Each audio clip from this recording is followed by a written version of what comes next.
Bismillahirrahmanirrahim. Assalamualaikum warahmatullahi taala wabarakatuh. Alhamdulillahirabbil alamin wa sallallahu ala sayyidina Muhammadin wa ala alihi washabihi wasallam. Amma ba'du. Kita akan menyaksikan sekarang Rocky Gerung setelah kita menyaksikan sebelumnya Aristo. Nah, saya tidak tahu ini akan menjadi seri terakhir atas komentar saya atas Indonesian Lawyers Club yang acaranya mengalahkan safarinya Jokowi itu. Ini yang nonton sekarang sudah 1,2 juta ya.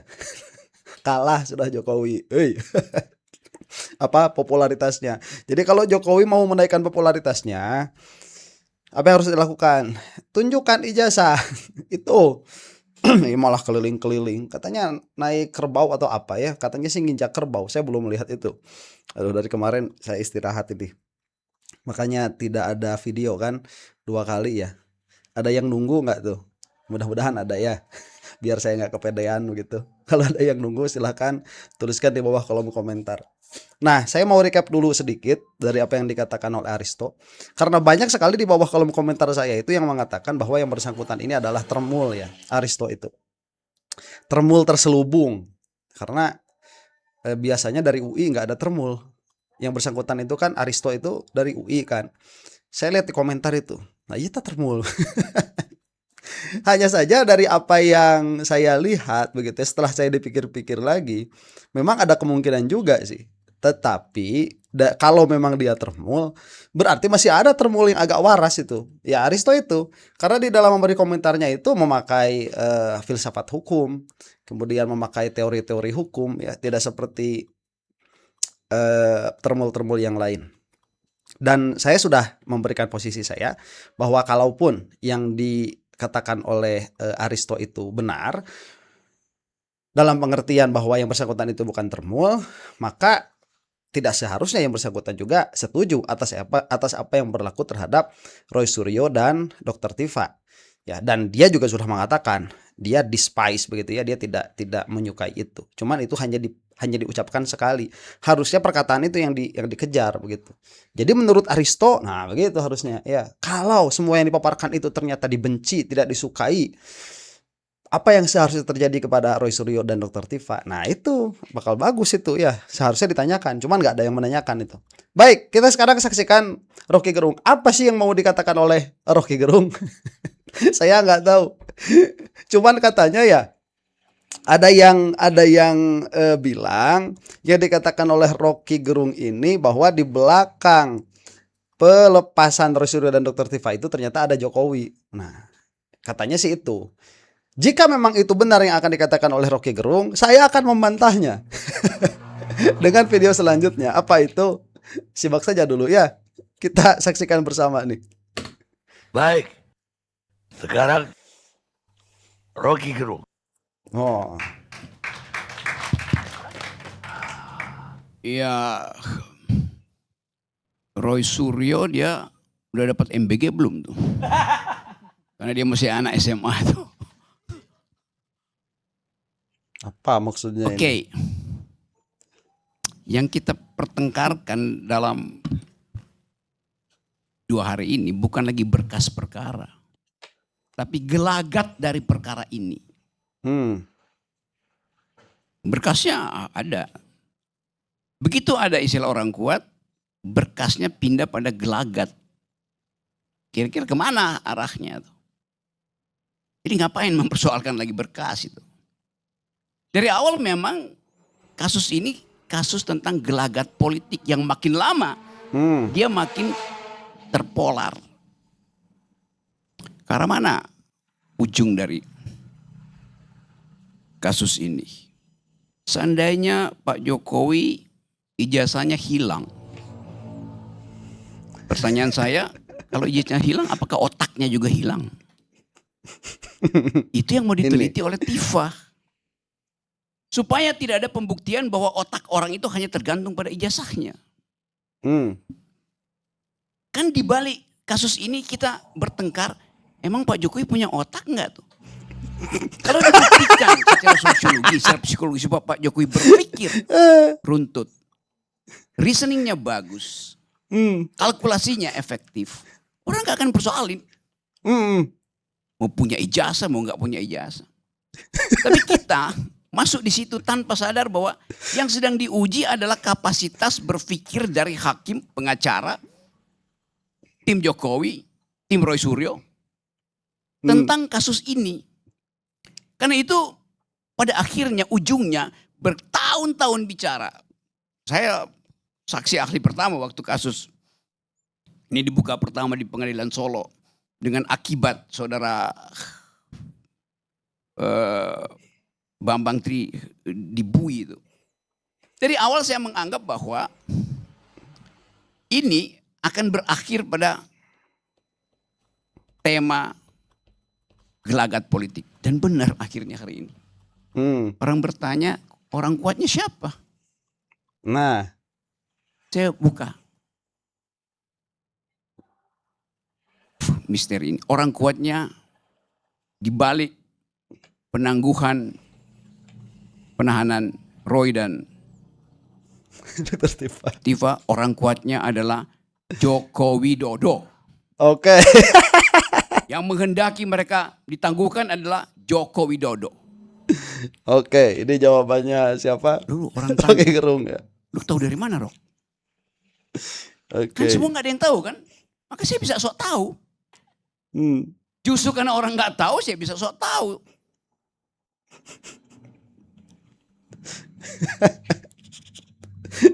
Sebentar ya sebelum ke situ, mumpung agak pause nih. Sebelum ke orang kuatnya ternyata Jokowi. Ini saya mau bilang dulu seperti ini. Mohon maaf kalau saya banyak berbicara ya, karena ini adalah channel reaksi. Begitu di bawah banyak yang suka mengatakan, kamu jangan kebanyakan ngomong, kita lagi memperhatikan. Ya tuh kan saya mah bukan re-upload. Ini saya ucapkan berkali-kali. Mohon maaf, mungkin ada yang baru-baru yang yang menyangka ini channel re-upload, bukan ya. Ini channel reaksi. Baik. Ini ada sindiran dulu pertama nih. Entah saya maksudnya apa. Roy Suryo sudah dapat MBG belum? Soalnya dia kan masih SMA. Nggak tahu maksudnya apa. Ya kita tidak boleh menyangka seseorang itu berkata tanpa maksud ya. Kalau berkata tanpa maksud kan orang sedang mabuk itu. Masa kita menyangka Rocky Gerung lagi mabuk? Ya, cuman ini harus ditanyakan nih. Ini apa sih maksudnya? Roy Suryo sudah dapat MBG belum? Apa maksudnya waktu Rocky bilang seperti ini? Kemudian ini baru masuk kita kepada materi. Saat ini yang dipermasalahkan ya, ini bukan sekedar berkas, tetapi sudah mulai gelagat. Jadi berkas sudah tidak dipertanyakan. Disinilah siapa Aristo yang sebelum Rocky Gerung berbicara off ya, dia sudah melenceng dalam pengertian dia tidak melihat kenyataannya bagaimana. Nah, jadi kalau misalkan Aristo ini pada akhirnya dianggap termul, saya rasa wajar karena pemahamannya tidak komprehensif. Jadi itu pemahaman seorang dosen saja yang mana mereka itu punya pikiran bahwa negara ini hukumnya sudah baik bla bla bla, maka saat hukum itu dihunuskan kepada warga negara maka itu sudah sempurna asal tidak ada yang dilanggar begitu. Nah, secara formil ya kuasa hukum Jokowi punya tuh. Kuasa hukum Jokowi, kuasa hukumnya Roy Suryo punya tuh alasan-alasan bahwa yang namanya penyidik dan lain sebagainya itu sudah melanggar formil hukum itu sendiri. Nah, makanya Rocky Gerung mengatakan berkas ini sudah tidak kita bicarakan. Yang kita bicarakan sekarang adalah gelagat. Makanya nanti ada pertanyaan, ini nih orang kuatnya siapa? Nah, ini yang akan kita saksikan nanti ya. Cuma sebelum ke situ, ini yang pernah saya katakan juga sedari awal ya. Begini, seandainya ijazah hilang, apakah otak Jokowi hilang? Tuh. Karena memang yang namanya ijazah itu hanyalah seonggok kertas, secara filosofis ya, adalah seonggok kertas yang menunjukkan bahwa yang bersangkutan si empunya ijazah ini, dia memiliki ilmu-ilmu yang sudah dia dapatkan selama bertahun-tahun menimba ilmu di institusi yang bersangkutan. Dalam hal ini misalkan Jokowi adalah UGM. Jadi kan ijazah itu sebetulnya tidak signifikan atas isi otak. Itu yang ditekankan ya. Saya waktu awal masuk ke permasalahan ijazah ini, yang saya sebutkan Jokowi itu bukan 99,9% palsu ijazahnya, tapi 100% palsu. Kenapa? Karena ijazah ini adalah saksi dari isi otak. Masalahnya Jokowi itu isi otaknya sudah kita saksikan. Nggak ada kesarjanaan itu di dalam isi otaknya Jokowi. Maka meskipun ijazahnya ini dikatakan dicap oleh UGM, kalaupun ya ada katakanlah sidang skripsi dan lain sebagainya, itu bohong semua karena isi otaknya nggak ada.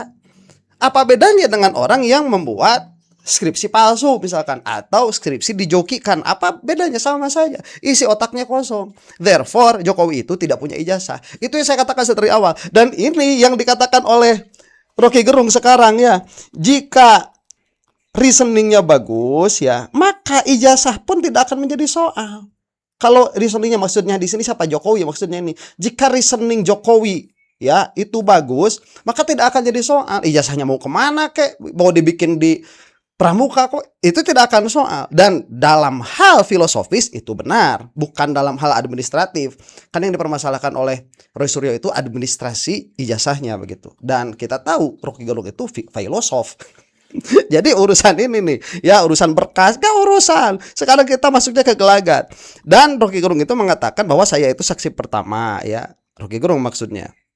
Yang mana ini akan menjadi kepada politik, dan ternyata benar. Dan Dr. Tifa dan Roy Suryo ini sebetulnya dari kacamata filsafat sedang menguji itu reasoning dari semua pihak. Makanya kita enak lihat para termul, kita enak kemudian melihat kepolisian karena reasoningnya nggak ada. Malah bukan hanya kalau publik, bukan hanya melihat reasoningnya dari pihak kepolisian atau kejaksaan atau hakim nantinya, atau dari pihak Jokowi, tetapi juga reasoning publik ini ya, reasoning dari pihaknya Roy Suryo dan Dr. Tifa. Therefore tidak menjadi keheranan tatkala publik melihat bahwa Dr. Tifa dan Roy Suryo itu lebih reasonable. Makanya perhatian tersedot oleh Dr. Tifa dan Roy Suryo. Baik ya, ini menarik, kita saksikan. Kemudian keluar nyelenehnya nih Rocky Gerung nih. Ini orang kuatnya siapa? Itu Jokowi. Itu ya, itu orang kuatnya nih. Kenapa? Nah ini alasannya. Kita saksikan. Tadi alasannya karena nggak ada orang yang tahu. Udah saya ngarang-ngarang aja gitu. Nah, bakal menarik nih ya, kita saksikan.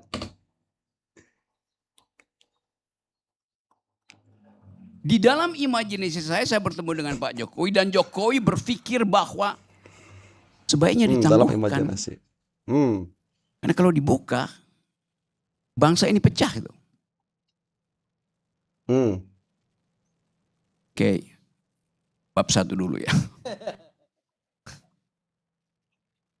Kasus ini akhirnya berubah dari diskusi panjang menjadi polemik.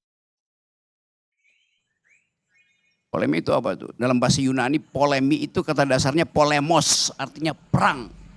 Tapi kita bukan pakai perang senjata, bukan pakai perang hukum, bahkan bukan pakai perang kata-kata. Kita perang pakai persepsi kok. Dari awal perangnya persepsi. Bukan untuk memenangkan kebenaran, tapi untuk memenangkan persepsi. Ada nggak ijazahnya? Ada. Mana ijazahnya? Gak ada. Hilang. Cari di mana? Mungkin masih ada berkasnya di pasar pramuka. Kita masuk di dalam upaya untuk membongkar sesuatu yang kalau kita tanya pada Sherlock Holmes bilang, Watson, it is elementer. Kata Sherlock Holmes pada asistennya yang adalah doktor ilmu kimia, elementer. Kau kan ahli kimia, uji aja kimianya barang itu. Watson kan bilang, iya gue mau uji kimia, gue ahli kimia buat tahu pH-nya, buat tahu kandungan karbonnya. Tapi barangnya nggak ada, bagaimana mau diuji? Jadi selalu kita masuk dalam polemik. Hanya untuk menduga nih asli apa palsu. Jadi karena kita berpolemik, makin lama sinopsis kita itu makin sempit. Lalu akhirnya dia menyempit sempurna mencari orang di belakang masalah-masalah ini. Orang kuat. Oke. Apa orang kuatnya? Teori orang kuat itu di dalam tragedi Yunani, kalau Anda ikut senang untuk mengikuti cerita tragedi Yunani, orang kuat itu selalu nasibnya buruk. Oedipus itu buruk nasibnya tuh. Dia nggak tahu siapa ayahnya, dia bunuh ayahnya. Dia nggak tahu siapa istri ayahnya, dia kawinin istri ayahnya, dia kawinin ibunya sendiri. Akhirnya dia hancur. Jadi setiap teori orang kuat sebetulnya di belakang teori orang kuat ada yang hendak dijebloskan oleh nasib, oleh takdir. Tragis. Nggak ada orang kuat yang datang yang kemudian sukses. Siapa yang jadi orang kuat? Soeharto orang kuat hancur. Oke, baru ketemu saya. Stalin orang kuat hancur. Hitler orang kuat hancur. Jadi kita mau coba lihat sebetulnya kenapa kata orang kuat itu dimunculkan dalam polemik hari ini. Kan konyol.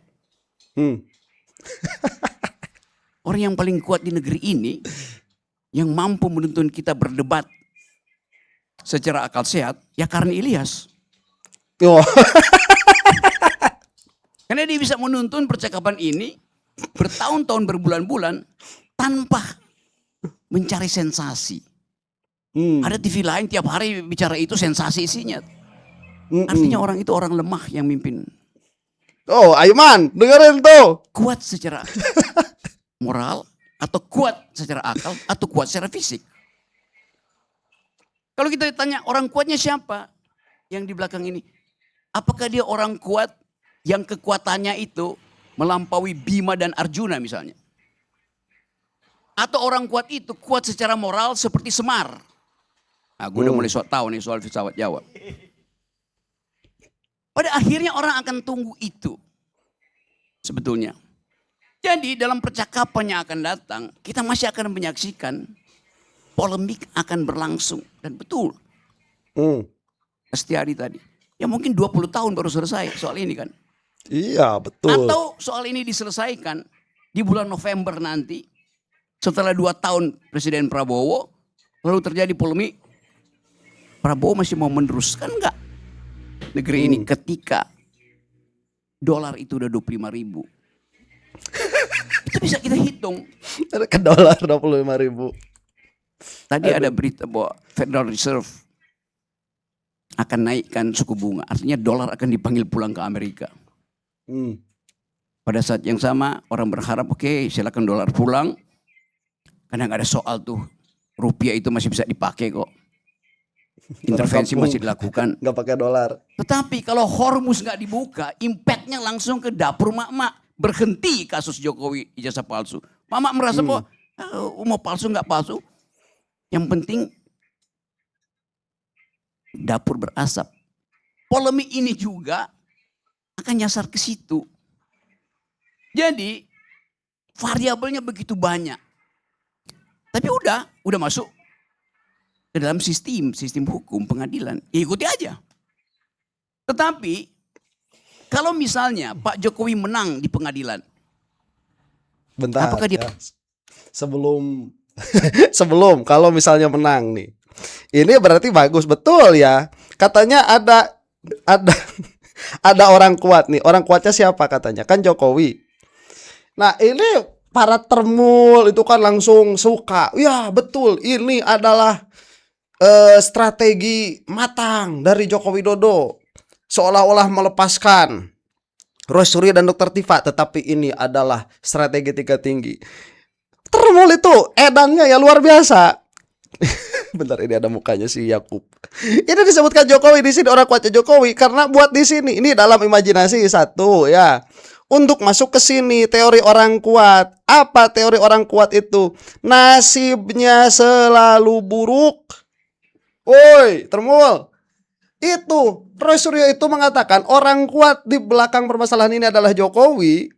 Dan untuk meramalkan nasib Jokowi itu akan buruk. Seperti tadi kan dicontohkan. Siapa contoh tadi yang disebutkan oleh Rocky Gerung, yang salah satu tokoh mitologi Yunani. Di kita juga kan seperti itu.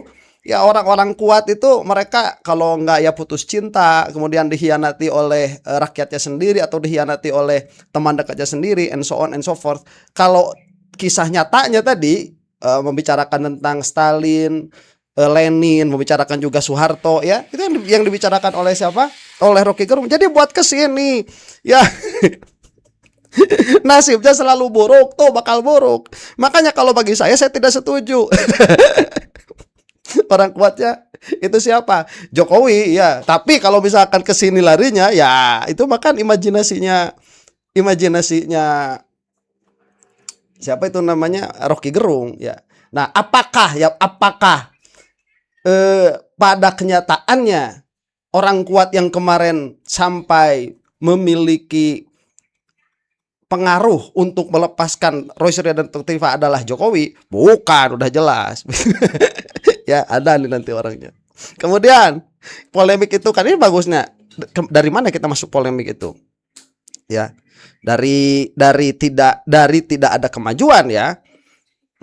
Nah ini dalam imajinasi sebaiknya ditangguhkan, jika dibuka bangsa akan pecah. Ini yang ada di dalam pikiran Jokowi, sebagaimana yang ada di dalam pikirannya Rocky Gerung. Jadi ini Rocky Gerung sedang berbicara, sedang bercerita nih. Polemik itu katanya dari polemus, yang itu adalah perang. Cuman perangnya kita bukan perang dengan senjata, bahkan bukan perang dengan kata-kata, bukan perang dengan data, perangnya perang persepsi. Saya setuju ini. Makanya para termul itu mereka selalu membuat persepsi-persepsi yang katakanlah bombastis ya, bahkan sampai hoax, gak apa-apa, yang penting bombastis. Itu karena mereka sadar dari awal ini adalah perang persepsi. Padahal ya kalau ditanyakan kepada Sherlock itu kan akan menjawab nih, Sherlock Holmes ya, detektif terkenal tuh. Kalau saya kan katanya mirip detektif Conan. Cie. Nih Sherlock nih, it's elementar. Kalau kata Sherlock, kamu mau membuktikan sesuatu, itu kan elemen, periksa saja elemennya, kamu bukan ahli kimia. Iya, masalahnya barangnya tidak ada. Kita kan mau nih memeriksa ijazahnya Jokowi, gampang kan? Itu tinggal diuji karbon segala macam. Iya, giliran yang uji siapa? Polisi. Kan OON. Ya, harusnya diuji ya secara independen. Gimana sih? Sherlock Holmes saja bakal bingung. Gimana? Sherlock Holmes lo kebingungan ngurusin permasalahan ini. Kenapa? Ya karena memang ijazahnya tidak ada.